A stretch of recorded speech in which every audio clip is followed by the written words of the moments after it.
No, they bring in a new media person. So there's special. Where's someone going to say that? What? How are you? Yeah. Yeah. We'll try to work. Make sure I get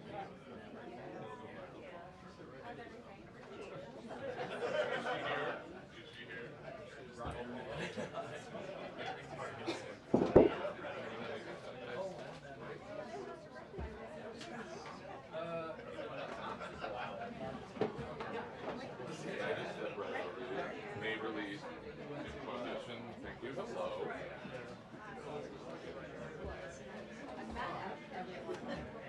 Okay, got it. Yeah. Yeah, I see it. Yeah. I think you texted me whatever you said. There is a new truck.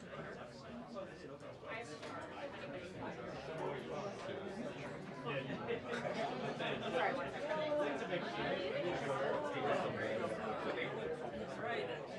There was only a few.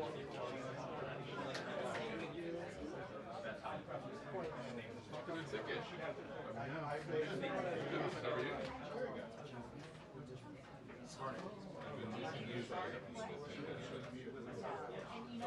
Yeah, I got it there. Well, it's a problem that we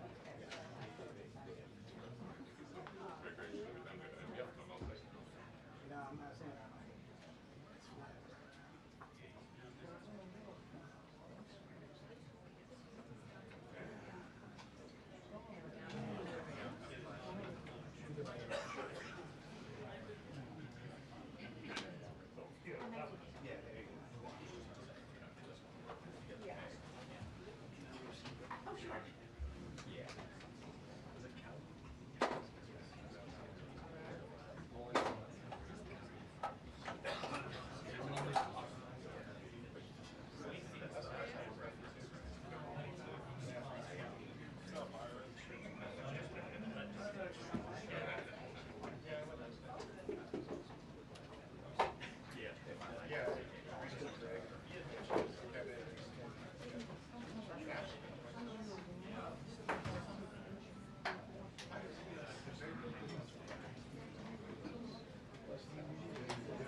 Exactly.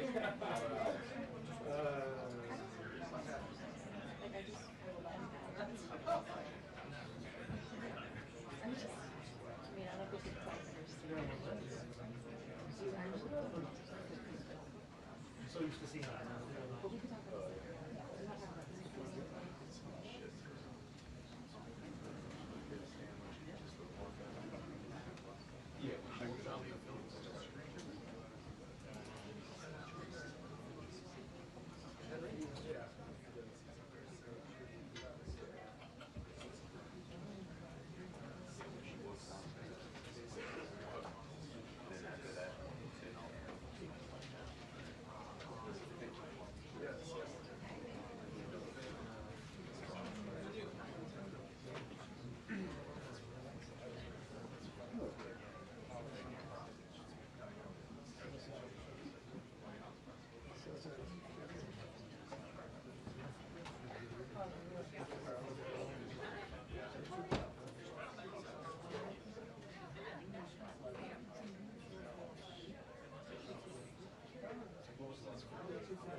Wait, so did you go?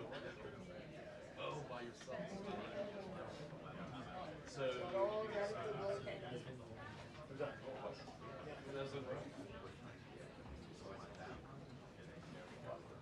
I keep it one. So I'm not going to go. Which I guess would be the wise. Well, what you doing? I was thinking of those things. So I mean, I'm curious just because obviously.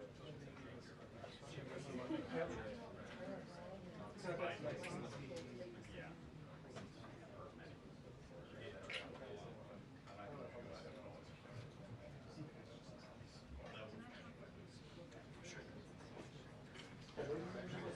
always new. I know.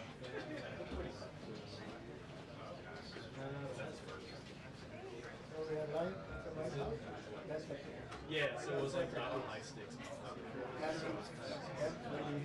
Yeah. Once again, because they want to live the White House, waiting for the White House to say that report is possible.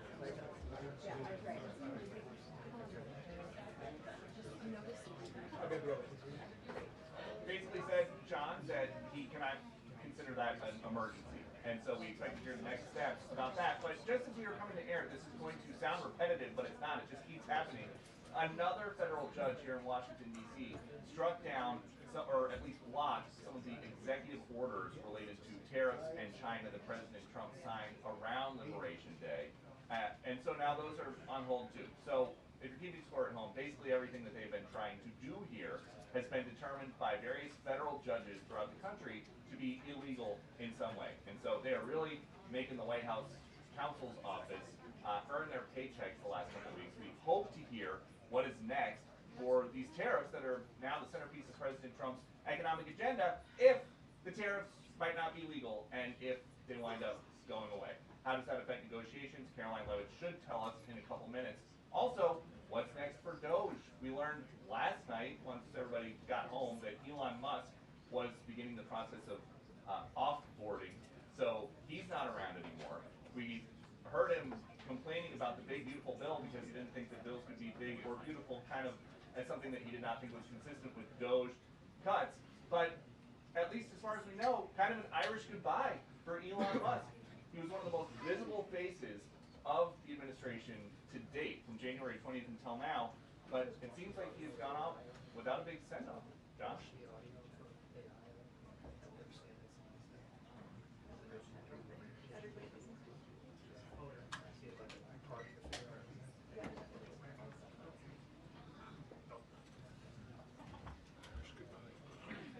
Thank you.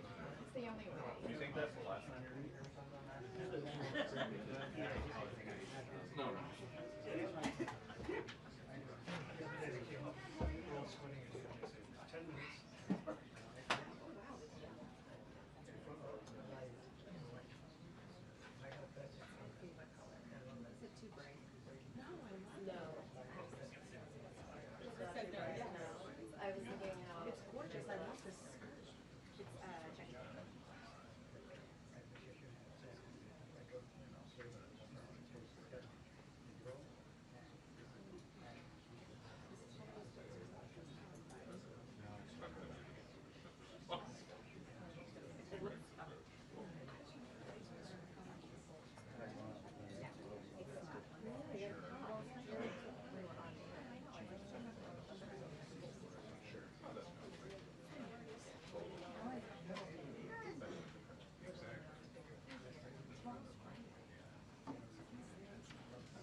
today yet, but I just haven't appeared publicly.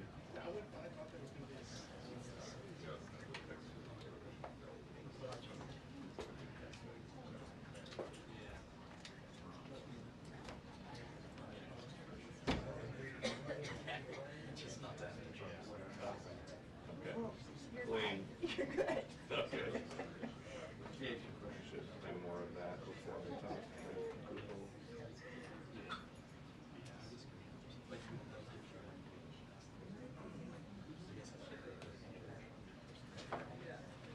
Yeah, that's all I do. I couldn't just do it.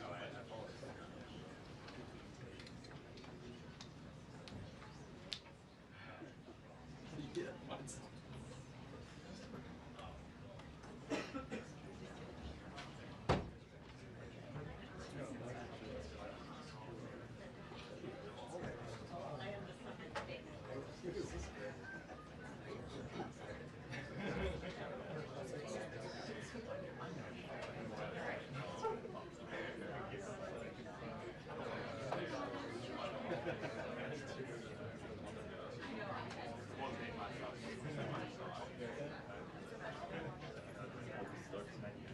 Yeah, right.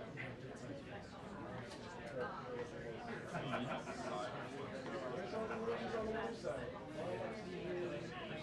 Yeah.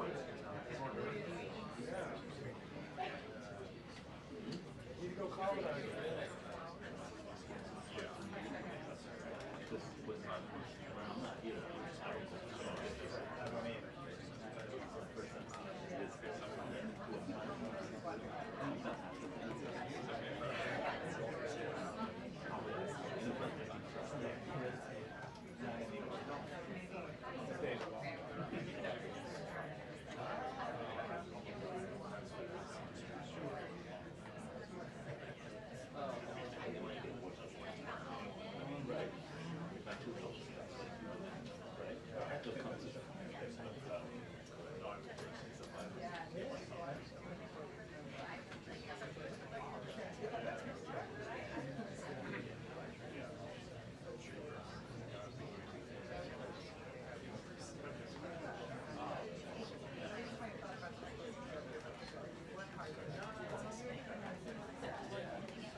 Hey, did you see my text?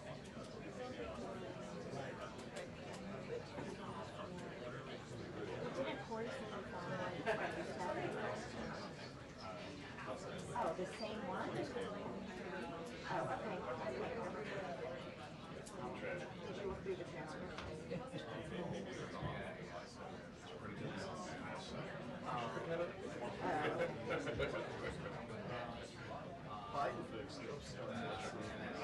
Yeah, sometimes it's Yeah. This is actually relatively.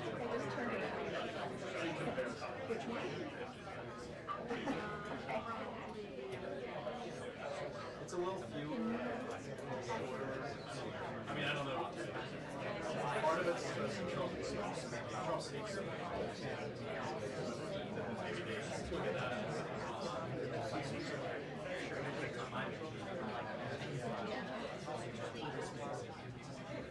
Well, he likes talking.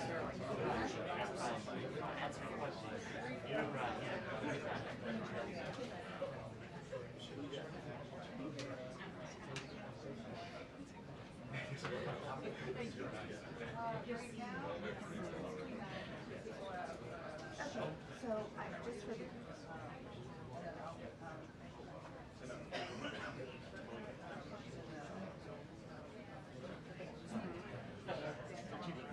no, I mean, I know, obviously, but it's old.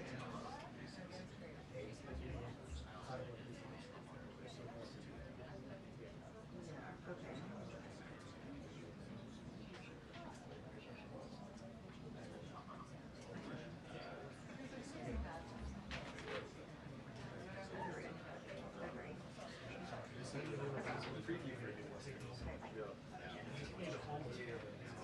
like this? I believe it. 2 minutes until the briefing. 2 minutes until the briefing. I used to love it.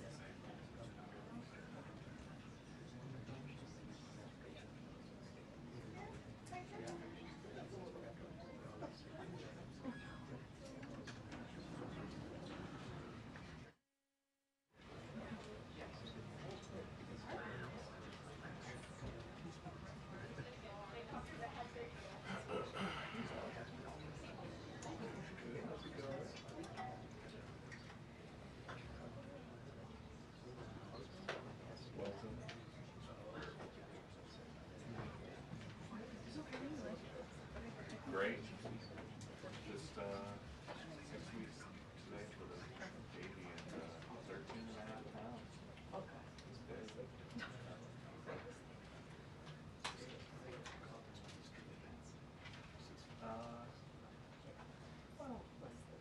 I can't really say that my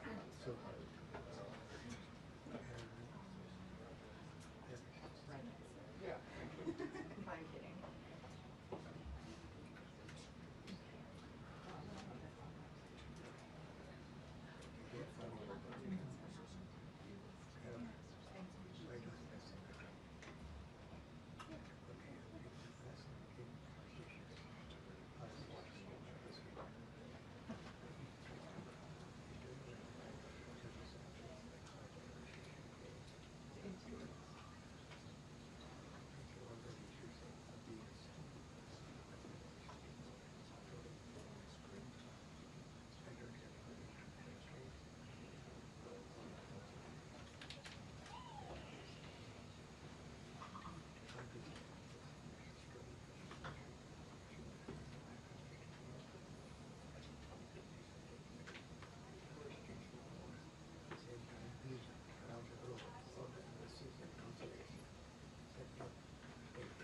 That's it.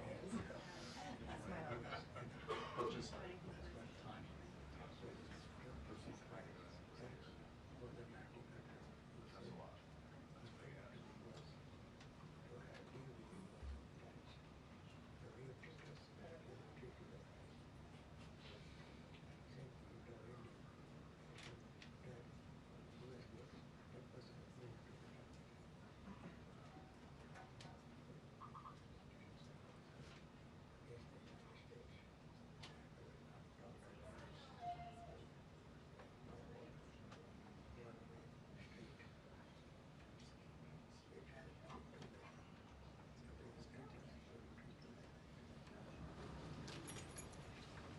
Here she is. Hello, everybody. How are you? Wow, a packed room today. Last night, the Trump administration faced another example of judicial overreach. Using his full and proper legal authority, President Trump imposed universal tariffs and reciprocal tariffs on Liberation Day to address the extraordinary threat to our national security and economy posed by large and persistent annual U.S. goods trade deficits. The United States has run a trade deficit of goods every year since 1975. In 2024, our trade deficit in goods exceeded $1 trillion. Everybody agrees this is unacceptable. President Trump is delivering on his promise to fix this problem, and he has taken a long overdue and much needed bold stance for American workers after decades of our manufacturing base being hollowed out. The president's rationale for imposing these powerful tariffs was legally sound and grounded in common sense. President Trump correctly believes that America cannot function safely long-term if we are unable to scale advanced domestic manufacturing capacity, have our own secure critical supply chains, and our defense industrial base is dependent on foreign adversaries. 3 judges of the U.S. Court of International Trade disagreed and brazenly abused their judicial power to usurp the authority of President Trump to stop him from carrying out the mandate that the American people gave him. These judges failed to acknowledge that the President of the United States has core foreign affairs powers and authority given to him by Congress to protect the United States economy and national security. Congress had created the National Emergency Act to provide the congressional framework to strike down improper IEEPA use, and any questions over whether President Trump improperly imposed these IEEPA tariffs were already adjudicated in Congress following Liberation Day. Congress firmly rejected an effort led by Senator Rand Paul and Democrats to terminate the president's reciprocal tariffs. The courts should have no role here. There is a troubling and dangerous trend of unelected judges inserting themselves into the presidential decision-making process. America cannot function if President Trump, or any other president for that matter, has their sensitive diplomatic or trade negotiations railroaded by activist judges. President Trump is in the process of rebalancing America's trading agreements with the entire world, bringing tens of billions of dollars in tariff revenues to our country, and finally ending the United States of America from being ripped off. These judges are threatening to undermine the credibility of the United States on the world stage. The administration has already filed an emergency motion for a stay pending appeal and an immediate administrative stay to strike down this egregious decision. But ultimately, the Supreme Court must put an end to this for the sake of our Constitution and our country. With Congress returning next week, it's critical that Senate Republicans maintain the momentum and quickly pass the One Big Beautiful Bill. The One Big Beautiful Bill will truly make America safe and prosperous. The One Big Beautiful Bill includes the largest border security investment ever. That's why the law enforcement groups are lining up to encourage its swift passage. The National Fraternal Order of Police, the largest police union in the country, just endorsed key provisions of the bill. The FOP president announced their strong support, saying the One Big Beautiful Bill Act is more than legislation. It is a promise kept to the public safety officers across the country and a bold step toward an economy that respects, rewards, and uplifts the people who keep it safe.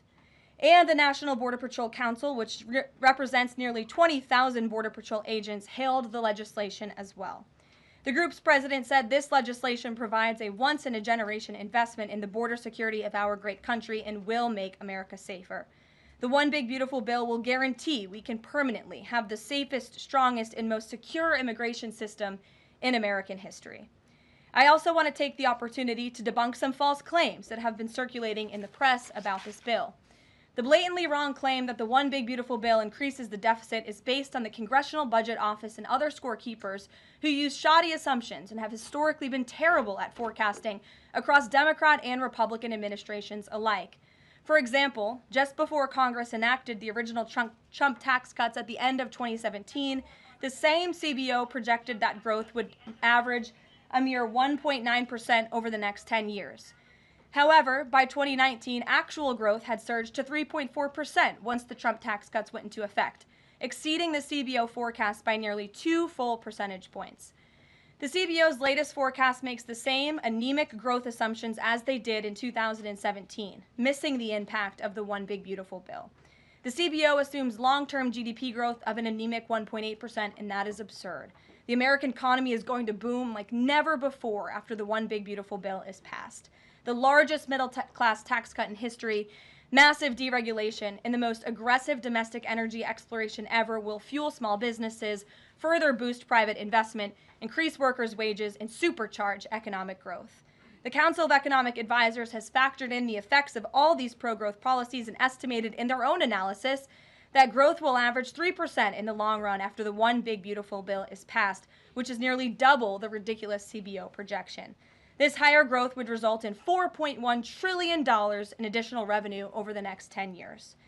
Between the common sense spending reforms contained in the One Big Beautiful Bill and the robust economic growth that will be generated as a result of it, there will be no increase to the deficit. The same analysis from the CEA shows just how this historic package will unleash prosperity and ignite a blue-collar boom across America. But if the radical Democrats get their way and the One Big Beautiful Bill does not pass, Americans will face a whopping $4 trillion tax hike. This is unacceptable to President Trump. President Trump will not allow Democrats to massively raise Americans' taxes. Senate Republicans must get this bill passed. The failure is not an option. The American people are counting on Republicans to deliver. In other news, despite all the doom casting from the media, Americans are growing more and more optimistic about the economy under this president. Consumer confidence surged in May with the biggest monthly jump in 4 years, smashing expectations. According to the release from the Consumer Confidence Index, the increase in confidence was broad-based across all age groups, income groups, and political affiliations. Our country is clearly heading in the right direction under President Trump's bold leadership. For the first time in history of Rasmussen polling, a majority of Americans believe the country is on the right track. It's unsurprising because the president is fulfilling the promises he made to the American people. Here in our new media seat today, we have the editor-in-chief of The Federalist, Molly Hemingway. The Federalist is led by Molly and Sean Davis and provides fearless journalism and coverage of politics and culture to millions of readers all over the world. Thank you for being here, Molly, and why don't you please kick us off? Thank you, Caroline. Thank you. In the first Trump administration, there was an effort to stymie the agenda of Trump through the Russia collusion hoax perpetuated by many people in the media, including some people seated here, or the media outlets they represent, and other Democrats as well. The second Trump administration, to reference what you said at the beginning, seems to be subject to an effort to stymie the agenda using rogue lower court judges. You mentioned that the Supreme Court could and should do something to rein in these lower court judges. Also, Congress could do something about it, but they don't seem terribly interested in it. It also seems there's not much of an actual coordinated effort from this White House to take and tackle this effort from judges, Democrats and other people using these judges to stymie the agenda. Is there an actual effort by this White House to tackle this issue in a comprehensive way, and if so, what is it? There is an effort by this administration to tackle these rogue judges and the injunctions and the blockades that we have faced in our broken judicial system in every case. I mean, we have seen time and time again these lower district court judges ruling against this administration in the president's basic executive authority and powers, and this administration is fighting every single one of those battles in court, including already the block that came down from the tariff court, the IEPA court last night. And as on my way out here to the briefing room, I understand that there was another district court judge right here in Washington, D.C. who ruled against the president's tariff power.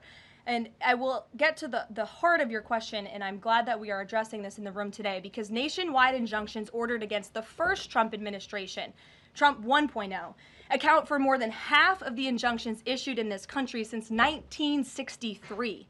And President Trump had more injunctions in one full month of office in February than Joe Biden had in 3 years. And let me roll through some of these radical injunctions to paint the picture for the American people at home. These are not just talking points. These are real judges in the court of law who are trying to block the president's power and the policies that he was elected to enact. For example, a court ordered the Trump administration to return already deported terrorist aliens back to the United States. A court has ruled the Trump administration can't even temporarily pause our refugee programs. Courts prohibited the Trump administration from eliminating federal funding for child transgender surgery and mutilation, a practice that the American people overwhelmingly reject. A court also held that the Trump administration could not ban people experiencing gender dysphoria or mental health issues from serving in the military. Ridiculous. Courts prohibited the removal of transgender women from women's prisons despite potential physical harm to real women in those prisons, biological women. A Northern District of California judge issued an absurd ruling that the president cannot fire people within the executive branch without Congress passing a bill, even though Congress has expressly authorized the president through the Office of Personnel Management to authorize reductions in force across agencies. A court also ordered the Trump administration to rehire thousands of already fired employees in several cases. A federal judge blocked the Trump administration from defunding the Department of Education, another signature campaign promise that this president has the power to implement. Courts ordered the Trump administration could not eliminate funding for illegal DEI programs, hence the word illegal. These are illegal programs to begin with, and now the courts are trying to say this president can't roll them back. And a district court judge prohibited the president from issuing any categorical funding freezes.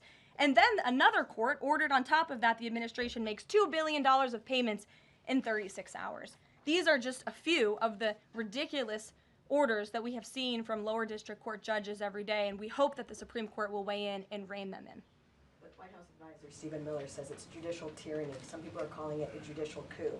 You're saying you're responding to each and every one of these actions, efforts by these judges to delay or thwart the implementation of the agenda, but is there going to be anything more than that, or is it just going to let this operation continue, even though it could delay everything for years until the presidency is over? The administration is operating under the directive given to from the president that we need to comply with the court's orders. He's made that very clear, but we're going to fight them in court, and we're going to win on the merits of these cases because we know we are acting within the president's legal and executive authorities.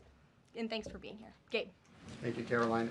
Question on tariffs, but first actually some foreign policy news, some breaking news. Some local Israeli media is reporting that Prime Minister Netanyahu told hostage families that he's accepted a 60-day truce offer. So can you confirm, have Israel and Hamas agreed to a truce? I can confirm that Special Envoy Witkoff and the president submitted a ceasefire proposal to Hamas that Israel backed and supported. Israel signed off on this proposal before it was sent to Hamas.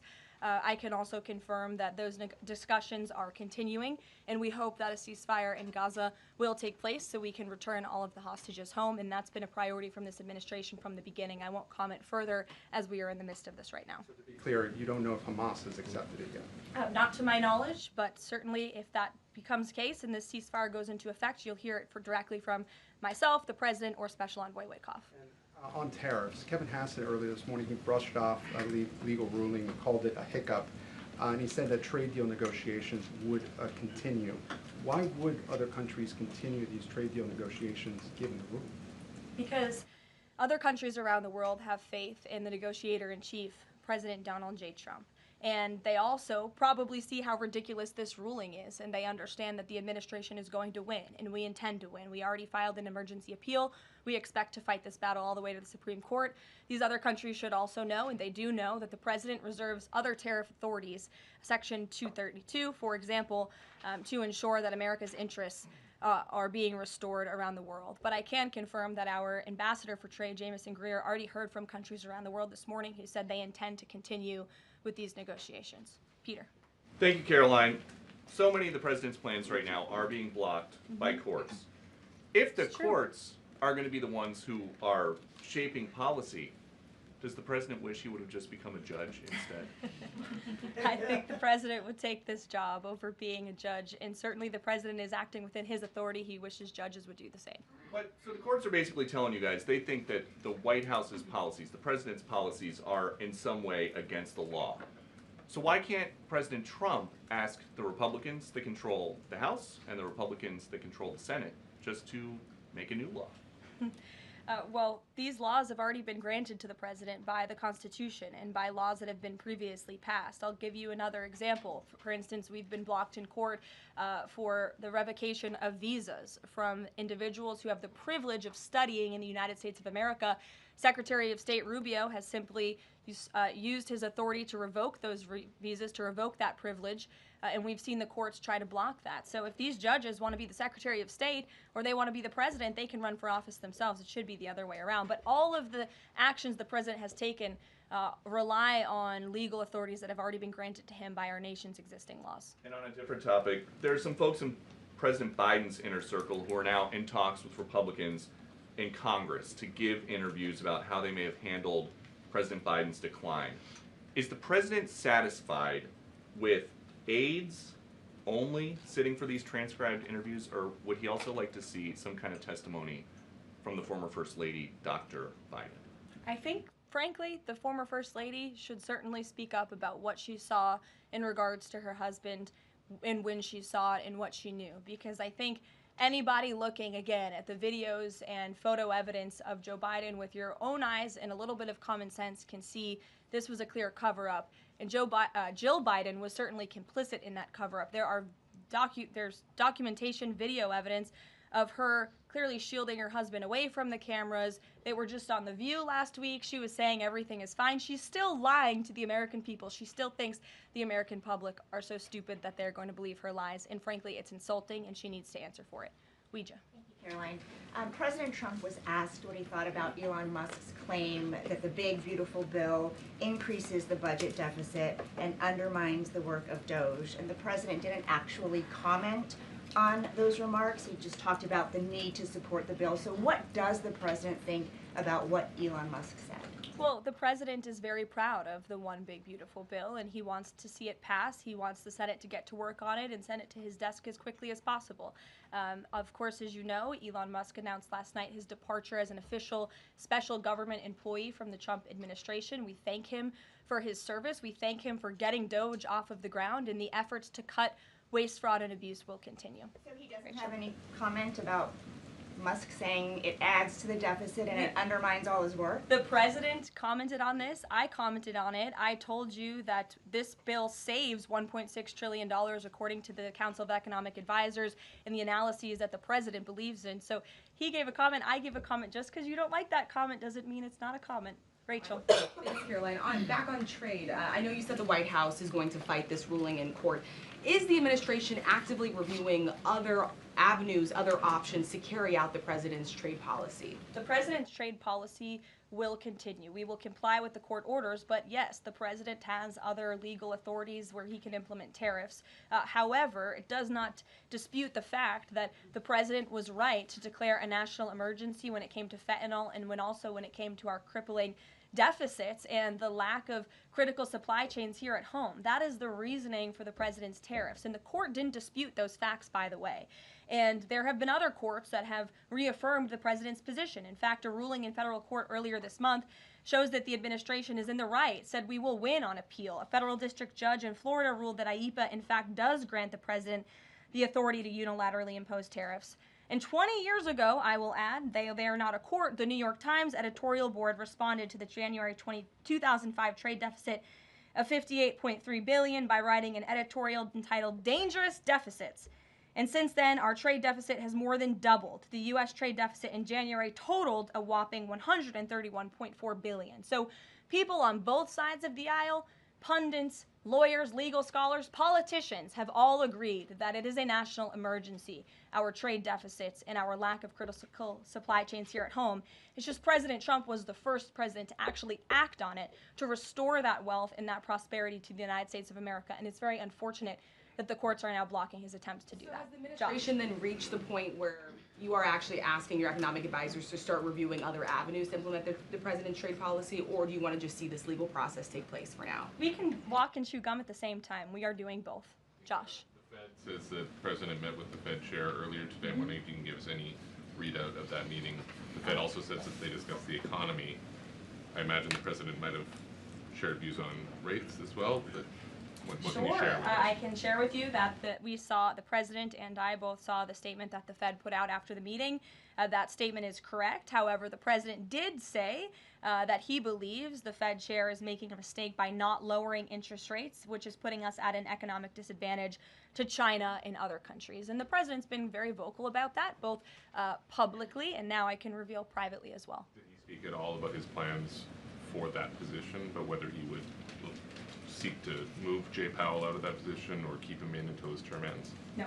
Okay. Kristen. Very quickly on the tariff question, you mentioned Section 232 earlier. Are you suggesting that you might sort of speed up some of the existing 232 investigations, or are you talking potentially using 232 as a replacement power if this ruling doesn't go your way? Of course, you hope it does. I'm not suggesting that. I'm just simply stating the fact that the president has other legal authorities he can use to implement tariffs, and the administration is willing to use those. As you know, we already have applied Section 232 tariffs on specific industries. Yep, thank you. President Trump said that he needed 1.5 to 2 weeks to determine whether or not he believed Vladimir Putin wanted peace. He has been in office now for 4 months. What does he believe is going to happen in the next 1.5 to 2 weeks that would change his opinion? Well, it is my understanding and it is our hope that Russia and Ukraine will engage in direct talks and negotiations next week in Istanbul, and we believe that meeting is going to take place, and that is a meeting the president encouraged and urged for these two sides to come together and negotiate directly. And the president has been clear from the very beginning of this conflict that he wants to see this conflict solved on the negotiating table, not on the battlefield. And he's told that to both leaders, again, both publicly and privately. So hopefully next week it will move the ball forward in this. Is the United States going to participate in those conversations? We will let you know if the president plans to send a representative. I'm not tracking that at this time. Kelly in the back. Thanks, Caroline. Sure. I wanted to just clarify once and for all the Qatari jet, the sale, or the gift, because the Qatari government is asking the U.S. to clarify that the jet's pending transfer was initiated by the Trump administration. So is this something that the White House is going to do? The amount of questions we've received, and we've been incredibly clear, and I have answered this, the president has answered this, the Department of Defense has answered this. This is a government-to-government gift transfer from the Qataris to the Department of Defense, to the United States Air Force. It is now in their hands, and for further details on where that stands, I would defer you to the Department of Defense and the United States Air Force. I have nothing more for you on that. Deanna. Thanks, Caroline. 2 questions, one on Big Beautiful Bill, one on immigration. Sure. Yesterday, Trump said, we will be negotiating that bill, and I'm not happy about certain aspects of it, but I'm thrilled by other aspects of it. Wondering if you could, share any specifics on that. And in immigration, do you know how many illegal migrants have taken Trump's voucher program so far and have deported themselves? I believe it's in the thousands of those who have chosen the easier route of self-deportation, and we certainly encourage all illegal aliens who are present within our homeland to take that option. It's a much more pleasant option than being deported, and we will deport you if you're here illegally. That's our intention. As for the first question, what the president was speaking about is how this is a great bill. However, it has come as a result of a hard negotiation. It's difficult to get things done on Capitol Hill, but thanks to President Trump, this bill is moving in the right direction. And thanks to House Republicans and the leadership over there as well, who did a great job mediating both sides of the caucus to move this bill to the Senate. And now the president, again, has told his friends on the Senate side and is already engaged in those conversations to get that bill back to his desk as soon as possible. Sure. Has this administration been briefed about the incident that happened in Gaza on Tuesday during the rollout of the Gaza Humanitarian Foundation distribution of aid to Palestinians there? And should there be a ceasefire, will this administration continue to rely on this foundation for the distribution of aid to civilians? Are you referring, what incident are you referring to? Tuesday, when the aid was rolled out to Gaza for the first time in many months, and meals and food was given to hungry people thanks to President Trump. Yes, we were briefed on that plan. The president was the reason that aid went into Gaza, and he got the Israelis to support that plan. And I would add that the previous administration rejected such a plan to ensure that these starving and devastated people in the Gaza Strip were given humanitarian aid and assistance. And it was the previous administration that tried to build this pier, if you all remember it. It was brought to my attention this morning, and I thought that's a good point. Why don't I bring that up? Because there's been so much criticism. In fact, it was on the front page of a newspaper this morning about the criticism for this president having a humanitarian heart and giving people badly needed food and supplies. Nobody wanted to talk about how the previous administration failed in that endeavor. They built this pier that cost $230 million. It lasted about 20 days, and more than 60 U.S. service members were injured, as a part of this floating aid pier that did nothing for the people of Gaza. The president is opening up his humanitarian heart to get aid into the region while his team simultaneously negotiates a ceasefire and the return of all hostages. We are moving the ball forward in a positive direction for all people. The president wants to see peace for all people. Jasmine. Thanks so much, Caroline. A notice investigation found that the Hallmark Maha Commission report that was released last week cites studies that appear to not exist. We know that because in part we reached out to some of the listed authors who said that they didn't write the studies cited. So I want to ask, does the White House have confidence that the information coming from HHS can be trusted? Yes, we have complete confidence in Secretary Kennedy and his team at HHS. I understand there were some formatting issues with the Maha report that are being addressed, and the report will be updated, but it does not negate the substance of the report, which, as you know, is one of the most transformative health reports that has ever been released by the federal government and is backed on good science that has never been recognized by the federal government. Follow-up, can you talk about what tools or research goes into production of these kinds of reports? For instance, is it AI that's used to put together these reports now? I can't speak to that. I would defer you to the Department of Health and Human Services. What I know is just what I told you. Lindsay. Thank you, Caroline. Many small businesses that we've talked to since the tariffs have been in place have said what would really help them is a long-term plan so that they can catch up. In light of what's happened now, this trade war with the courts, how will that impact this 90-day window? Will you guys be adjusting that? And how can you help relieve some of these small businesses? Well, I would say nobody understands the needs of business owners, and nobody has the backs of our small business community more than President Donald J. Trump. He believes, I've heard him talk about this with small business owners himself, that small businesses are truly the backbone of our American economy. And that's why the president is supporting the One Big Beautiful Bill. So for those you spoke to who are asking for a long-term plan, big tax cuts are coming their way. No tax on tips, no tax on overtime for their workers, more money in their pockets.